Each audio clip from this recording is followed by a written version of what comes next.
Hello everyone, Jilles Groskamp here from Team Infinity, and today in this video I want to talk about the Infinity IF15-2 and I want to talk about the front differential. I have had some questions and also some people have some trouble with the front diff braking gears, and I think it's this video I want to give you some tips and information about what I think about the front diff and how to build it right. I think you remember also I made a video about the rear diff. Of course the rear and the front diffs are two completely different diffs, because the rear diff has aluminium or the steel gears, and the front diff is a plastic gear, and also the size and everything is quite not the same. Also the shims, and this is also something I want to talk about it later in this video about the shims used. So this is my World Championship car, and as you can see my front diff is the diff with the aluminium diff case, and I think this solves a lot of your trouble. Again, I had some people saying that the front diff, the gear brake, the plastic gears, I think the trouble is with plastic. Of course it can always break, especially when you crash or you have very high traction and the car is on two wheels and comes back on the wheel, or in the pit lane you have to brake hard and you put the car down again. The diff get a lot of force on the gears, so this can happen. But another thing, I think this is the problem, is how you shim out the diff gear. And basically with the front diff I don't advise to use anything different than in the manual, because the manual says on between the outdrive and the diff case is 0.1 millimeter. So you feel there's a lot of play, but actually this is good because the gear mesh is in this way correct. If you put more shims here, that means the gear actually goes further outside, so the gear mesh is wider, and actually the gear can kind of skip and brake. And with the rear diff, I explained this to you. I did this because the steel gear cannot brake, but with the gears going out a little bit from each other it was more free. But with the plastic gear you can't do that because they strip very fast. For me the best solution was to use the aluminium diff case, and that's G228, that's the part number for the aluminium diff case.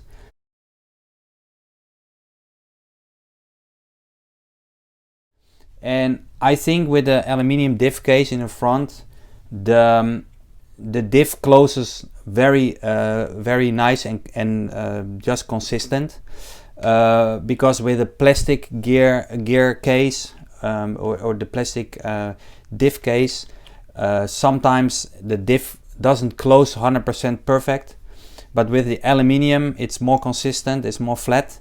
And I also used the blue gasket inside, and I think this also some of the problem for braking the gears if you use the plastic diff case. I really recommend you to use the aluminium diff case also for the temperature, and again my World's car also has the aluminium diff case. If you still have problem with your differential braking gears, I think I have another solution, and this is also something I built here, and that is using steel gears in the front diff.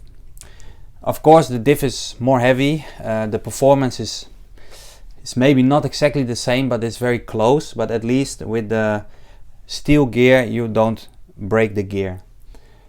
Now I will show you what I think that some people are forgetting or missing when they're building the diff. And I will show you now the manual, and I will show you what I think about the use of the shims. So here I have the manual of the IF15-2, and this is how to build a front diff. And I want to show you the shims that are used for the small gear. That's the G023, and if you look closely, the shims are 0.25 millimeter thick. So these are actually thicker than the rear diff shims. So maybe some people are mixing them up, and therefore you might have more play on the gear, and that's why you also break the gear. So again, if you build it like the manual, you should have less problem. And between the outdrive and the case, I recommend you to use the standard 0.1 millimeter shim. That's right there. And